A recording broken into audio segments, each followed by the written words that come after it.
Thank you.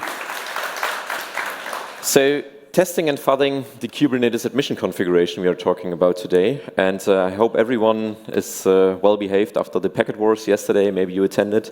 So, yeah, let's start the talk. First of all, we want to introduce ourselves a bit. So I start with myself. I'm Benjamin Koltermann. I'm currently the CEO of Avolens. We do mostly cloud and Kubernetes security. So we help our customers regards the Kubernetes misconfigurations. I'm also a CTF player at Fluxfingers or Sauercloud, and at Paketo is my Twitter handle.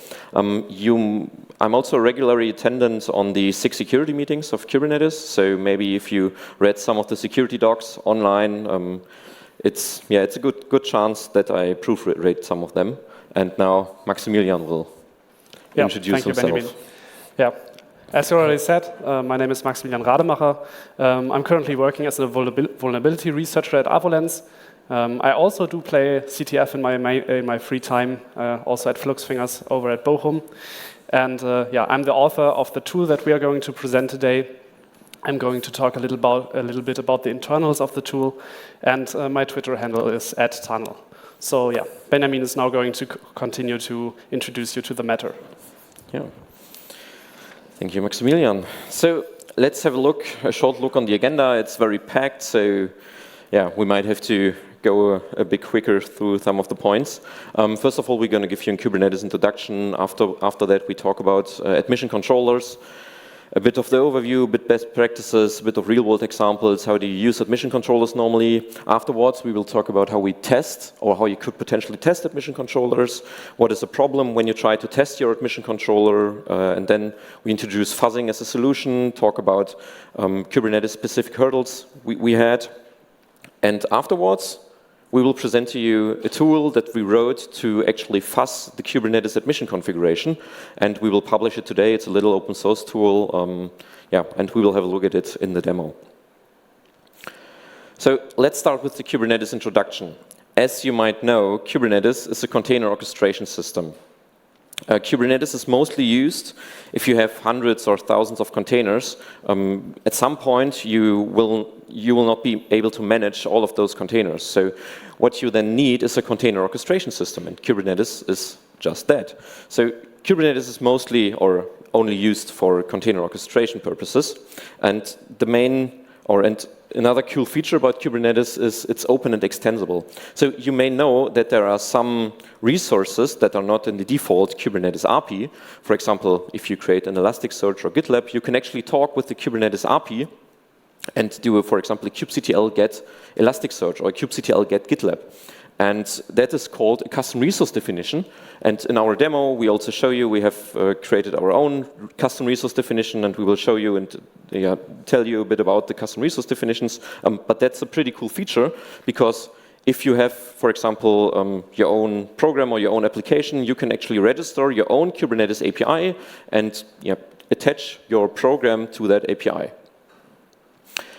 Kubernetes also has the feature called everything is an API object. So that's also really cool. You can talk with Kubernetes and you can query every Kubernetes object over the Kubernetes API. That's a really nice feature, because if you do, for example, or if you want to interact with Kubernetes, you're always doing API interactions, and that makes it a bit easier to understand. And for our fuzzing tool, it's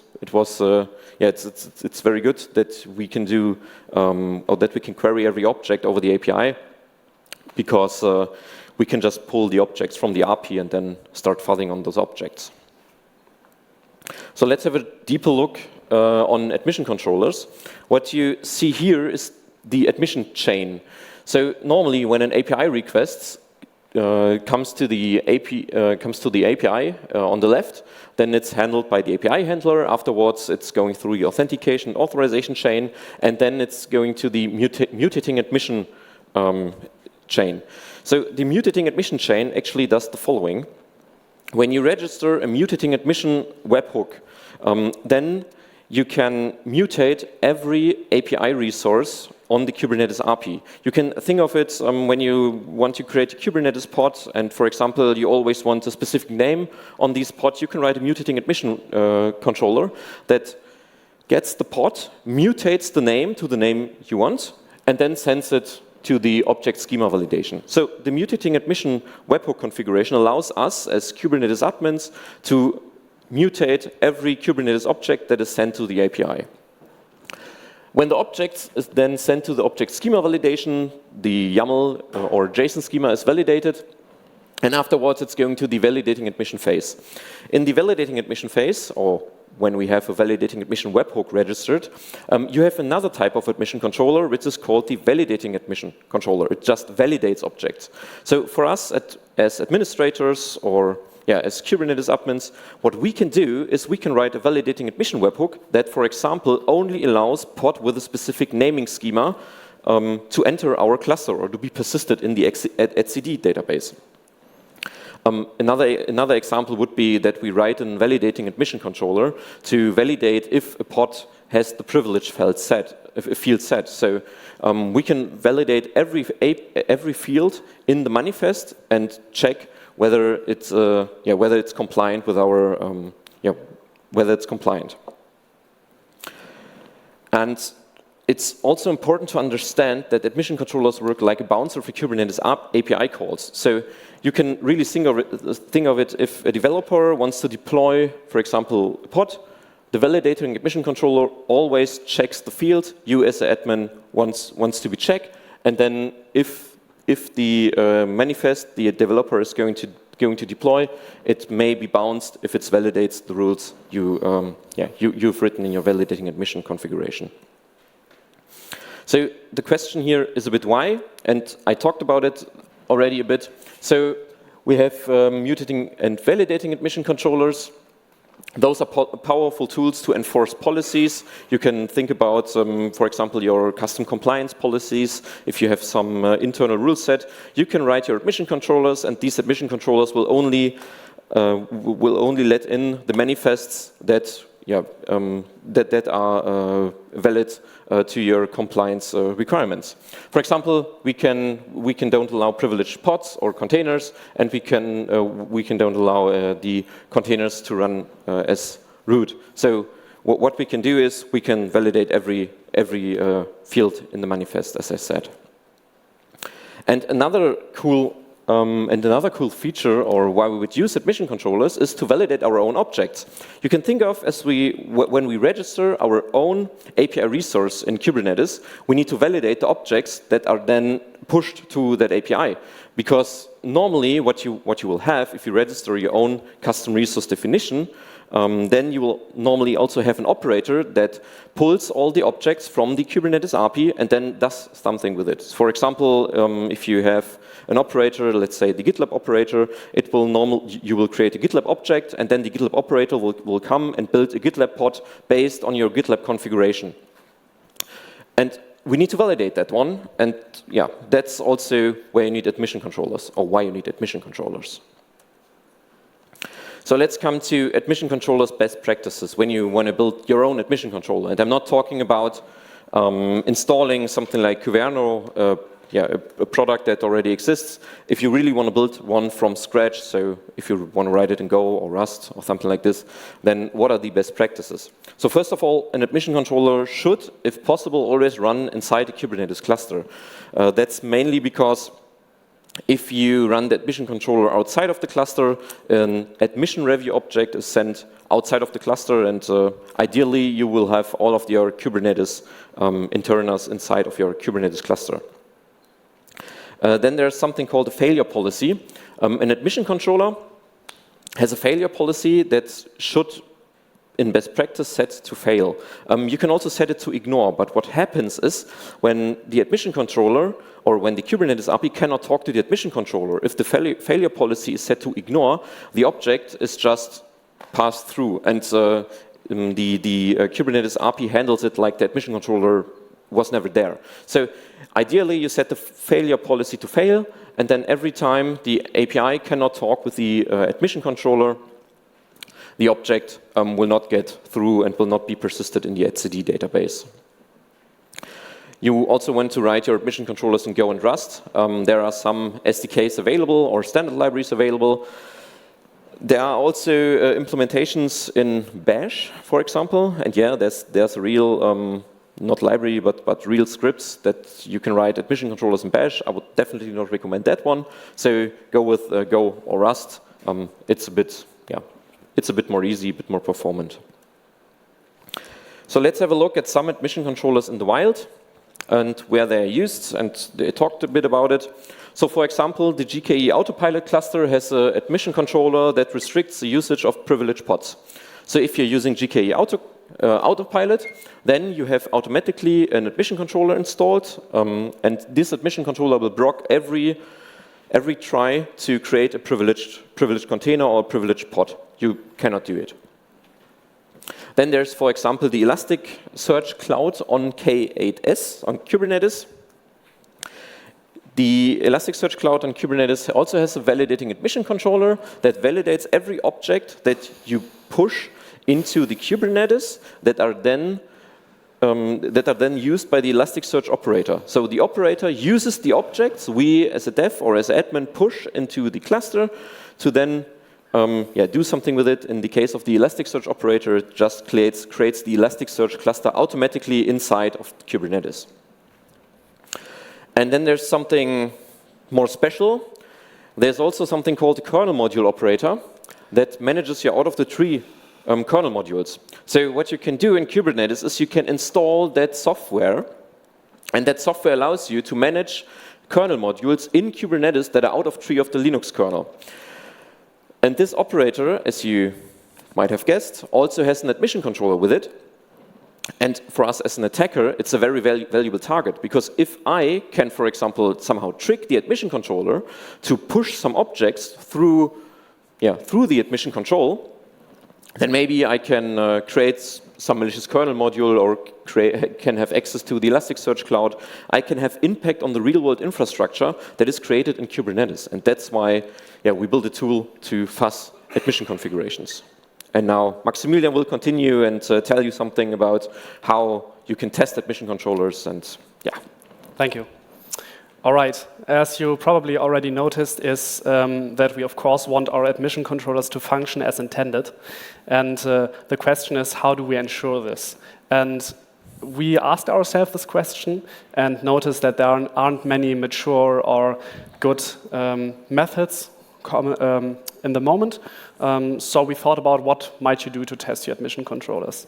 Well, the first thing that comes to mind, obviously, is manual testing. You can do that for every product. It might get tedious after a while.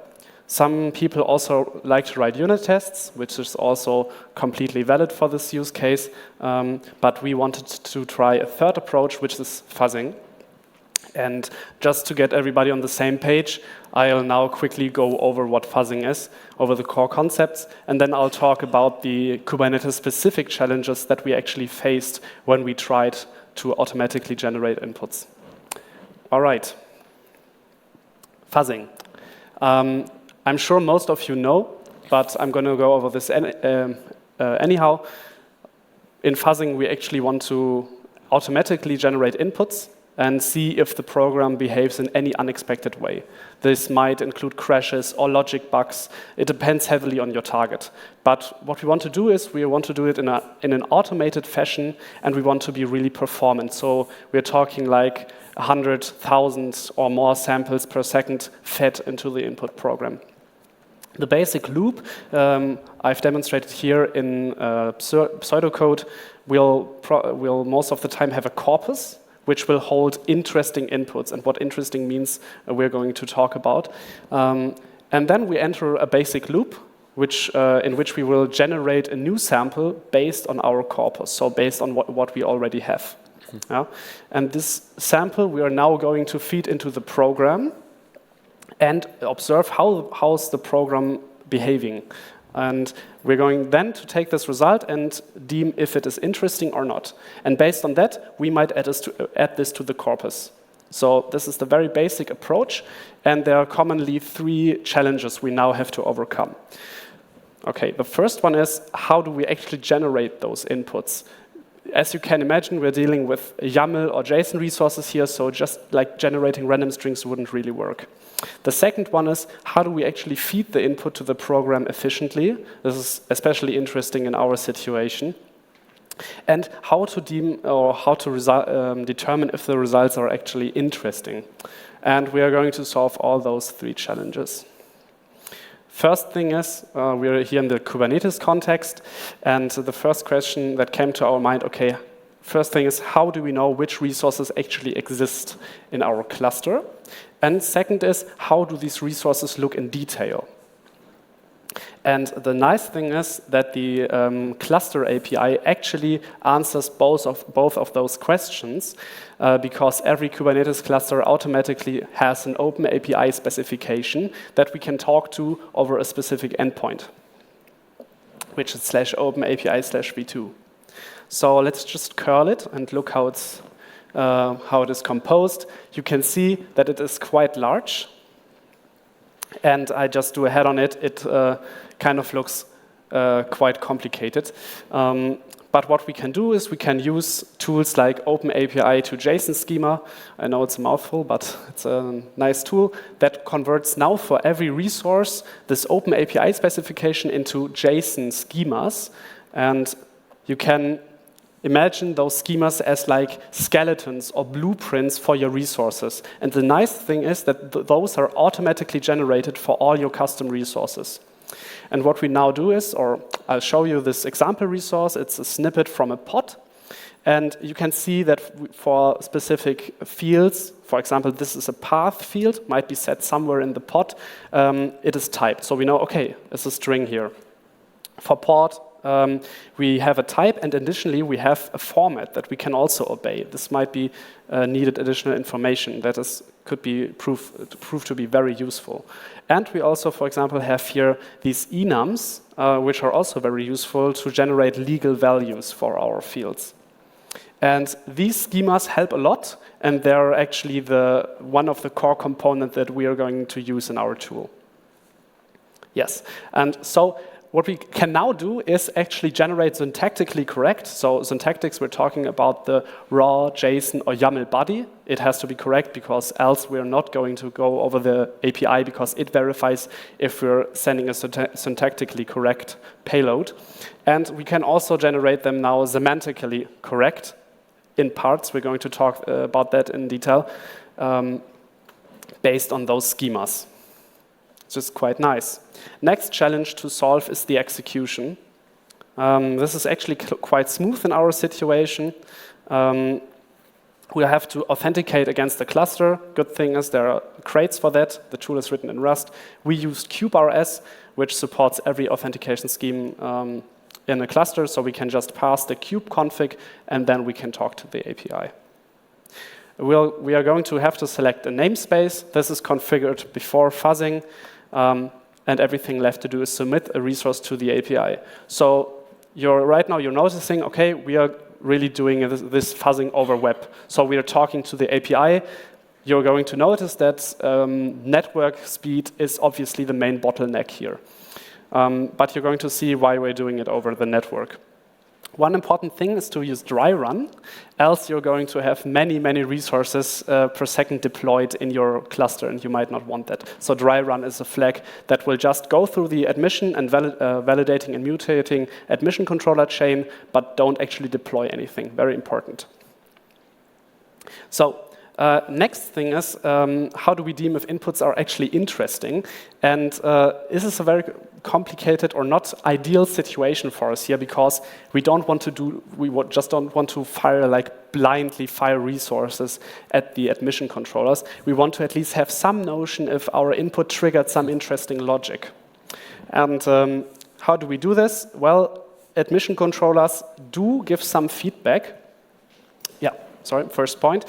For example, a very basic feedback could be, was the resource accepted or rejected? So this is a very basic metric to determine, okay, this input was fundamentally different in some way from the other.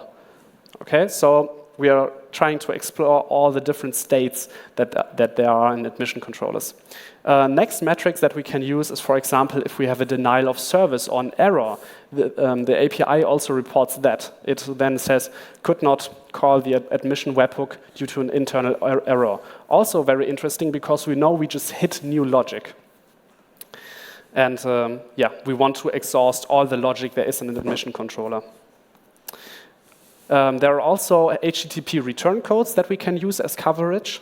It's also quite useful. And probably the most important, and this is highly dependent on the admission controller you're testing, are the admission controller messages that we are going to get back when the resource was actually rejected.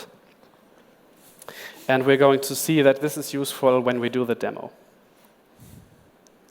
Okay, here you see in basic an admission review request. This is actually what the admission controller sends back to us and what we are going to use as coverage. It also obviously contains the resource that we just sent, but we shortened it here for better readability. And you can see here, okay, in this case, our resource wasn't allowed with a code 403 and with a custom message that we can now use as coverage and identify, okay, this resource had something fundamental about it that triggered this behavior.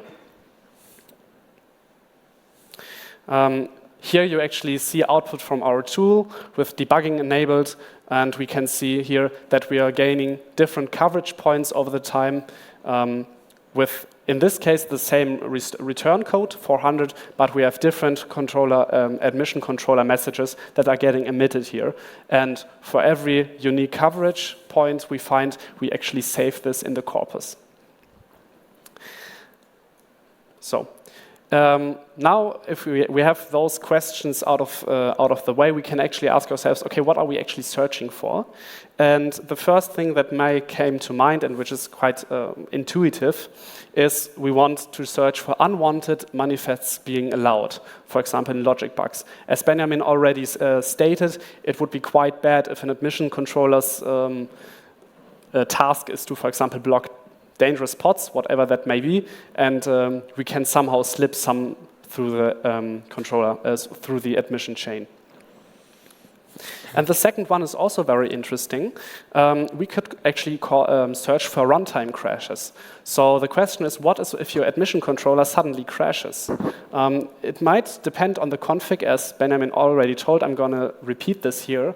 Obviously, a denial of service, a complete denial of service in your admission controller is quite bad, because then the API route, if configured with a fail close, which is rather common, is actually completely down. So if you want to apply any object on your API route, Kubernetes will now complain, I couldn't call the admission controller, so I'm not going to do anything. So yeah, this could be quite bad in production, actually.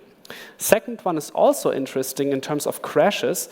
If we are configured with a fail open policy, then Kubernetes actually behaves in the way, okay, my admission controller crashed, it didn't send a valid response, I'm going to deploy the resource in question anyway. So this is very interesting. If an attacker manages to crash an admission controller in the process and our policy is set to fail open, then they can actually completely bypass all other checks because the admission controller couldn't really finish. So with that, with all the concepts I introduced, we can finally understand CubeFirst. This is a schema from early development, and I'm going to go quickly over it. You see CubeFirst here. The first thing we do is we pull the schemas from the API. I'm going to show this also in the live demo. And the resources are now, so after generating these YAML manifests here, we send them through the API, and you see here that our resource is going through mutating admission controllers and validating admission controllers. So our resource might also change. You can see that this can get quite complex, and this is also a reason why we want to do this automated. Finally, the request is going to send back to the API, back to our tool. We can then deem if the input is interesting, add it to the corpus, and mutate based on that.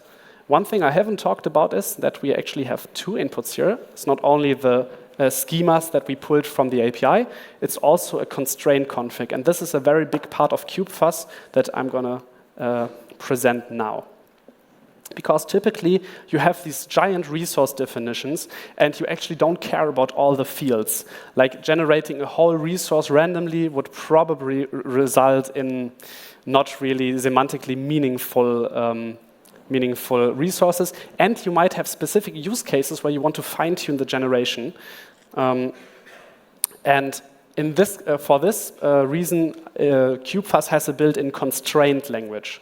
And the general gist of it is we have a resource specification, and you yourself then optionally write a constraint config that is now going to constrain how this whole resource is going to be generated. I'm going to go over a few fields in this example. Most important are those, is this triple down here. I don't know if everyone can see it, I hope so. We have a group version and kind, and this uniquely identifies which resource we are currently targeting with our constraint language, or constraint config. In this case, we're doing it for a pod, and then we just have this fields array, and every entry in this array represents a JSON path that we actually care about. So here we're telling CubeFirst, okay, we want to generate status.message. We care about this field. Yeah, we can also go much more into detail. For example, spec.containers is an array, and we can configure, for example, here the minimum and maximum occurrences of the items in this array. Next, very interesting example. We say, okay, we care about this security context privileged. I'm just going to say at this point, in this example, it's a quite dangerous thing to do, to run privileged pods. And we say here, okay, we override this value. We always want to generate true and required, so set this for every manifest we generate. So in this way, we could, for example, really pinpoint or test for manifests that always have privilege set to true and see if we can maybe through generation of the other fields, trick an admission controller to actually accept this. There are also other features which are documented in the documentation. I'm going to go over one more feature, which is you can also, for example, set regex values. This might be interesting if you have like a more constrained format that you want to generate. Yeah, then you can also randomly generate regexes. Regexes apply also to path. So this would mean, okay, we're going to set every path that contains IP to the constraint value of this address. There could also be more values in this array, and CubeFirst would then randomly choose one of those values. Okay, so of course you can also just, when you begin fuzzing, make your life easy and just generate the whole resource, and this is the whole config that you would need to generate a whole resource. So we just say, okay, we care about the whole resource from the start. This is the $sign notates the root of our object, and we set it to required, so please generate this every time. And what CubeFirst will then do is it will obey all the formats and types that we have in our custom resource definition, and additionally, it will try to be smart about certain fields. For example, port or username, if it sees a field with that, it will, for example, if we have a port and the type is just int, it will smartly generate a 16-bit integer, because this is the only value that really makes sense for ports. So we try to be smart about some fields. We can't do it for all of them, but yeah, this is just a short internal optimization. And if you don't want that, you can constrain your generation to not include that and, for example, overwrite it with other values. Okay, let's continue. So let's have a quick look at the CLI of the tool. In this case, we're looking at the fuzz mode. CubeFirst has 4 modes, which are namely get schemas, fuzz, mutate, and generate. We are going to look at get schemas and generate in this talk, and fuzz in this talk.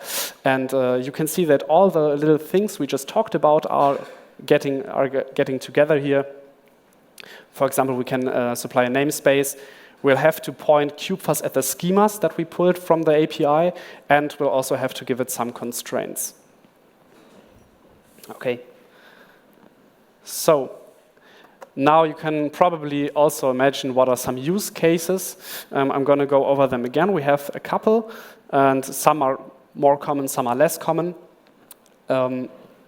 Quite intuitively, we might just test our existing AC configuration for unexpected allowed manifests. So just throw CubeFirst against it and see what maybe comes through. You can also just use it as a little bit of a stress test in that case. If you are a developer and you might be working on an admission controller that really has the requirement to have a high stability and performance, you can also use this as a stress tester and logic tester. Of course, you can also find crashes. And what's also one interesting idea is that you could maybe use this for differential testing. So you have multiple admission controllers that actually try to achieve the same thing, or think about whole configurations that sort of multiple mutating and validating admission controllers that try to achieve the same thing. You can then run CubeFirst and see if the same manifests are actually getting accepted. And you might find some parser differentials this way. So we're done with the use cases now. And I want to talk a bit about the hurdles during the development of the tool, because, of course, we had some problems, and they still persist. For example, I wish that all the K8's resources, the specs would be like fully typed and fully descriptive, but they're actually not. And this is a great problem. For example, some custom resource definitions are just not typed. So we just have to somehow guess or assume the type, and this really hurts the generality, because then you have to actually go in and look up the type, set it manually. So it would be really nice if they're all typed, but they're not. There are things such as quantities. Quantities are actually in Kubernetes specifying like memory limits, in general resource limits, and those are not typed, but they rather rely on the description. So you have to like scrape the description to find out that it is a quantity, which is not really a stable way to establish that something should be a quantity. And on this note, I would like to say, like, in this example, if you wouldn't generate a quantity, the API would like straight up reject it, because, okay, we see we don't have a quantity here, the whole resource is invalid. So it is quite important to get those types right. And for internal objects, so native objects, for example, pods, there are some fields where the type is, for example, int32, but there's actually internal in the Kubernetes logic built in some mins and maxes that are actually lower than the full int32 range. And well, this is actually just not described. So another problem there that we hit during development and testing of the tool. And classic, yeah, some required fields are not marked as such. It's pretty self-explanatory. Also a great problem for development. And also quite interesting, and I'm going to talk about this after, or no, a few slides after this, is there are some semantic properties that actually rely on the coexistence of different fields. For example, you have a situation where you have field A and it can only exist if field B is present. And this is also not described in these resource definition. And we have a solution for that, which we will probably push to CubeFirst in the future, which will rely on post-processing and plugins that you can write to ensure these semantic properties, but it's still a big problem. And also very interesting is, this has nothing to do with the custom resource definitions themselves, rather than the nature of admission controllers. So oftentimes admission controllers are not like static logic that say yes or no, but admission controllers might have side effects. For example, they might log something to disk or talk to another API, store something in a database, and those side effects, of course, we can't control. And it will be a problem if you like supply hundreds of manifests per second against an admission controller. And, well, the side effects all trigger. So this is also a problem. You might have to patch the admission controller when testing. Coverage problems. Also, we notice this in the wild. It's quite often the case that admission controllers actually send out non-static admission controller messages. And this is a problem for coverage. Because if you imagine, if we get like a coverage message back like pod XYZ, so the pod name may not be privileged, then every different pod name would cover a new coverage point, but actually this is the same coverage information. So yeah, it is a problem for us if admission controllers actually emit non-static admission controller messages, because this is going to mess up the coverage a bit. Oh yeah, of course, as already said, the statefulness of an admission controller might also be a problem for reproducibility. So if you fire the same manifest edit again, if the admission controller is in a different state, it might not trigger the behavior we saw actually while fuzzing. Yes, I already talked about this point also. Okay, cool. With that, we're going to come to some future improvements. I already hinted at this. We saw some problems during development. And the first thing is we want to actually improve the coverage system that we're currently having. There are also optional warnings that admission controllers can emit. We are currently not processing them, but in the future we will implement processing of the warnings. This should like yield a bit more of a fine-grained coverage map. And yeah. We might also have mutating admission controllers in our chain, and these mutating admission controllers actually change the resource, and we get the result back. So it might be nice to look at the change resources and look just at the delta and see what fields in the resource were actually changed. So we could use this as coverage too, but it's currently also not implemented, just an idea for the future. And I talked about these semantic properties which we cannot really control or might be really scenario dependent. For this, we'll plan on implementing a plugin system for post-processing, so you can really fine-tune your fuzzing process for your specific scenario you're currently in. Okay, yeah, think about, for example, about CRCs, or some really custom formats or signatures that you might want to set after you generated this random resource. Might be a baseline for the resource getting accepted. You could also, manage this problem on the admission controller side. So you could, like, for example, patch the CRC out, but yeah, this is like a solution that relies on the fuzzer itself. Ideally, we want to leave this admission controllers just as the way they are intact. Okay, we're already at the demo. We're now going to show you some custom resources and how we're going to fuzz them. We're going to find 2 bugs, and Benjamin is now going to start and introduce you to the scenario we're currently in. Yes, so it's demo time. So let's have a look at our cluster. So we prepared a little demo. We thought about, okay, how we are going to demo this, because you know, fuzzing admission controllers, we talk about Kubernetes, we talk about fuzzing, and if we show a complex demo, we wouldn't want to do it. So we thought about, let's write our own custom resource definition and do something that everyone here can understand. So let me first show you that there's a cluster running, there is an admission controller running, and as you might have noticed, this admission controller somehow has the name TROOPERS23 Talks. So what we can do here is, and I'm going to show you that one, we actually created a resource that's called TROOPERS23 Talks.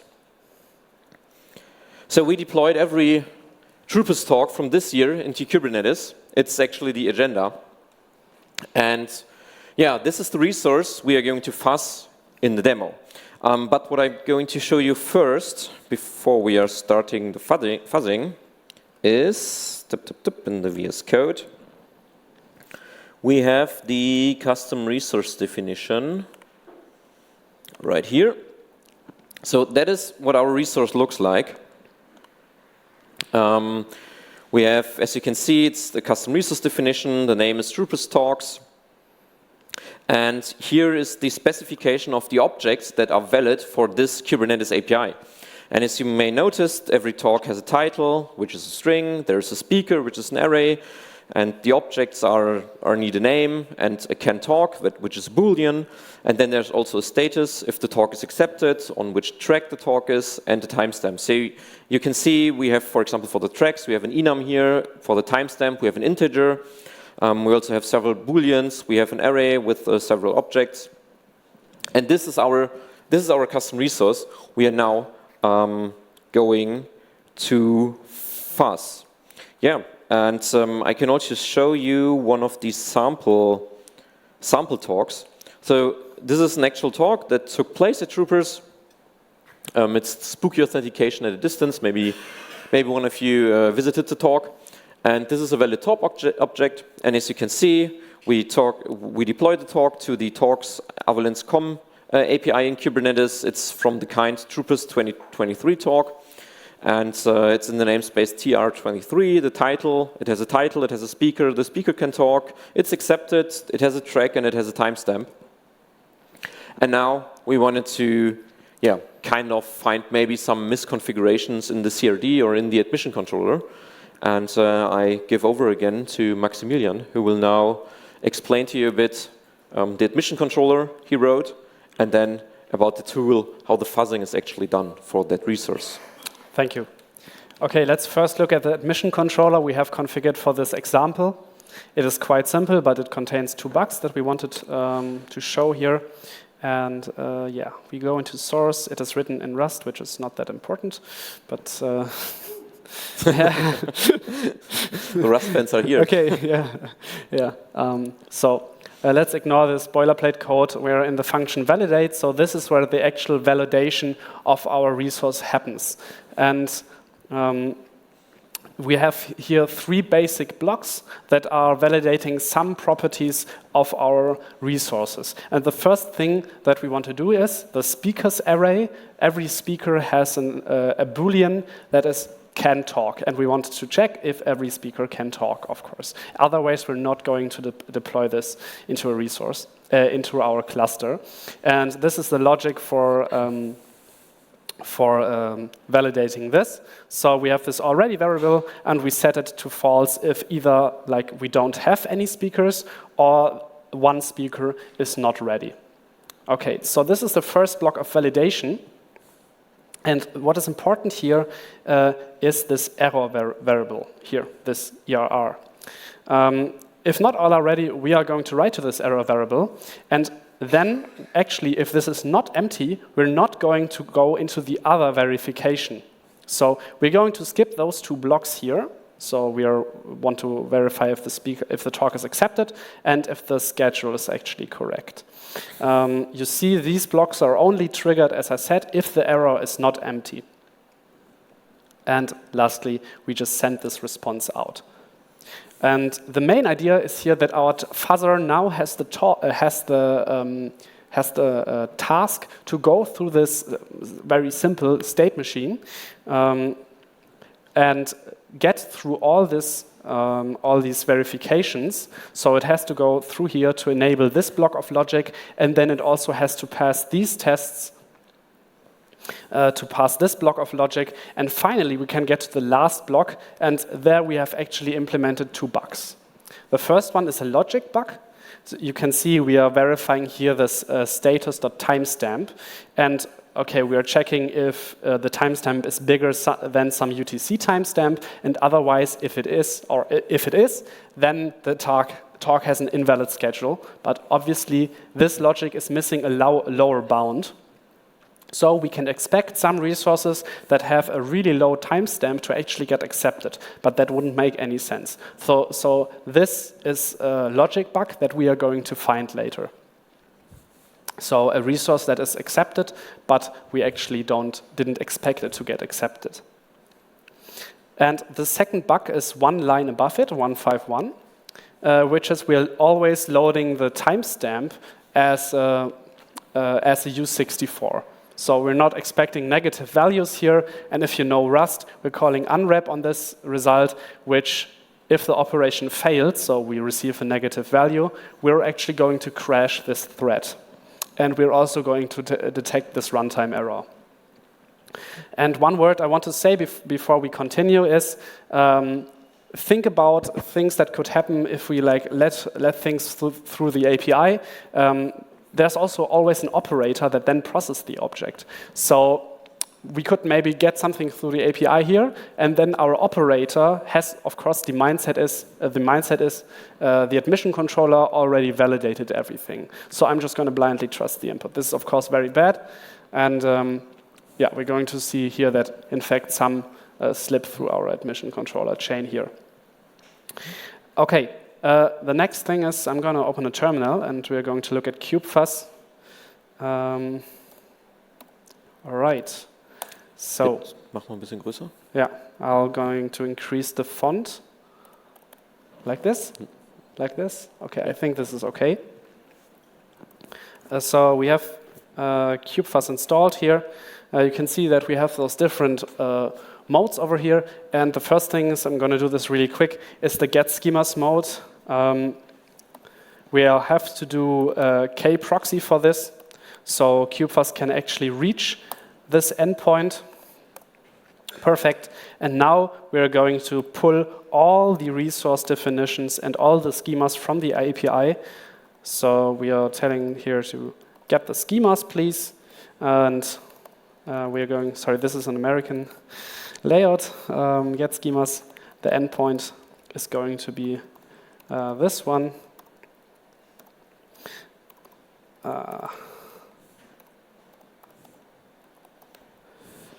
Slash, and we saw this in the slides, slash OpenAPI slash v2. The port is missing. The port is missing. Thank you very much. Which is 8001, if I recall correctly. Yes. So let's go. And CubeFirst is now downloading all the schemas. This can take a while, but you can see all those resources now rushing by. And you see we have like one custom resource here. It is somewhere in there, I promise. And yeah, oh, we are already done. But you see, like default Kubernetes has already many, many resources, and we just all have them here in the schemas directory. Do we have tree installed? No, but they are there. Okay, now let's continue to fuzz. I first want to show you the constraint config, because of course we're going to have a constraint config. It is very simple for this purpose, but I'm going to show it quickly. I'm going to show it in VS Code. Now, where is it? It is the, this is the kind config. It's in the CubeFirst folder. It's in the CubeFirst folder? Yeah, exactly. Perfect.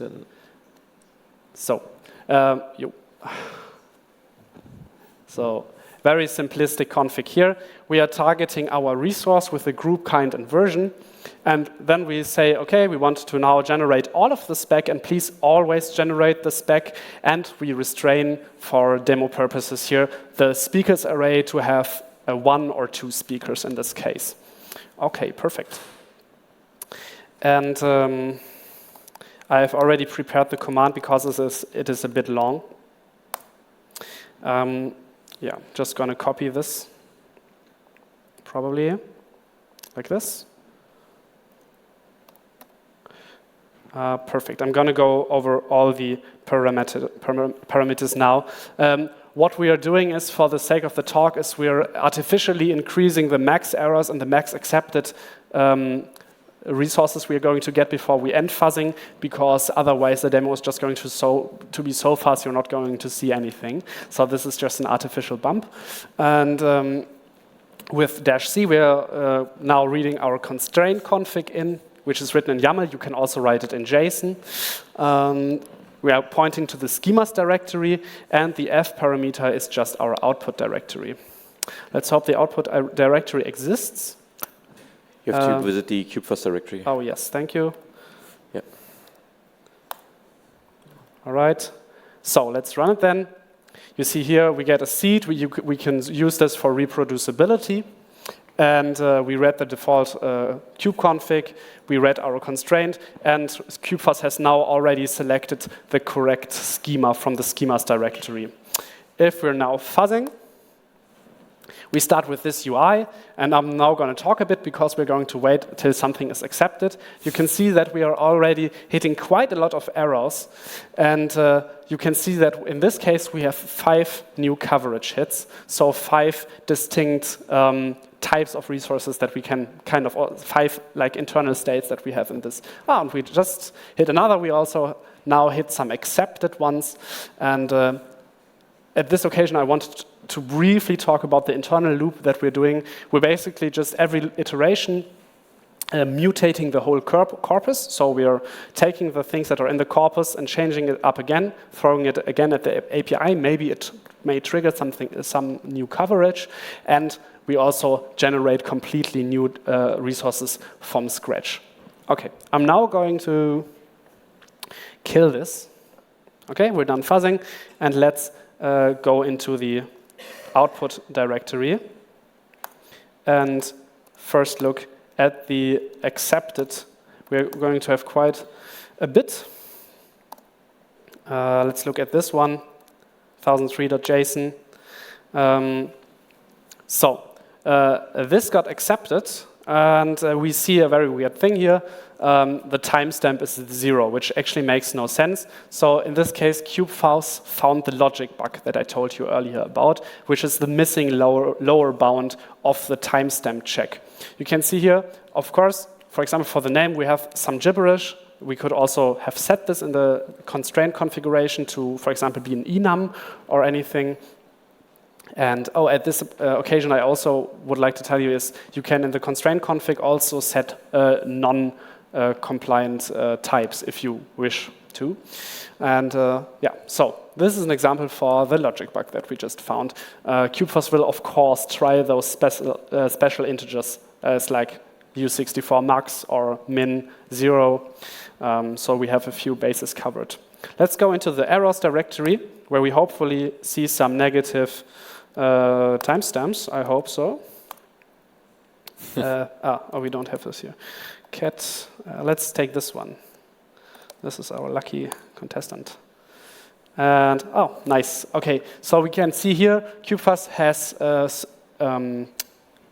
managed to go through the 2 verification blocks. So we can see can talk is actually true, and the talk is also accepted. And then from this coverage point, we mutated into finally hitting this actually error, and the timestamp is negative. Our admission controller panicked in this case, and we just uncovered a bug. And the severity of this depends then on your configuration. It is already quite bad if your admission controller is crashing, but if we have a fail open policy, it's additionally bad because this then would then straight be deployed into your network.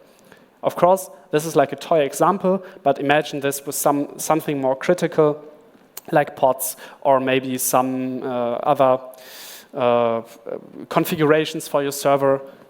This might then be quite bad. All right. So we showed everything we wanted to show. This was the demo. We found the 2 bugs. This is great. And with this, we're at the end of our talk. So thank you very much for listening.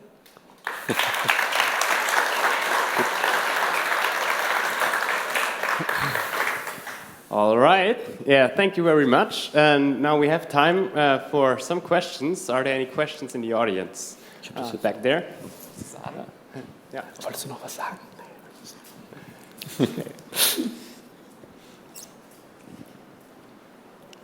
Thank you. It's a good talk, very good, interesting. And the question is, how do you see many admission controllers being fail open configured? Actually, exactly, yes. Yes, because if you always have a fail close policy, then if the admission controller, for example, is somehow in an error state, is crashed or whatever, then you cannot deploy anything. If you, for example, have an admission controller that, let's say, that checks every pod, if the admission controller is in a crashed state, you cannot deploy anything into your cluster. And that is because sometimes you see an admission controller running in the fail open state. Thanks. All right. Any other questions? Oh, there's one.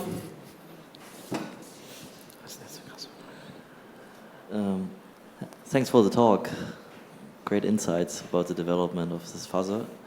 So in a live cluster that is a bit bigger and has quite a lot of different admission controllers in a bigger chain, have you observed any almost like denial of service when fuzzing those? We try to fuzz, for example, the GitLab, the Elasticsearch resources, and we also thought about demoing that one live.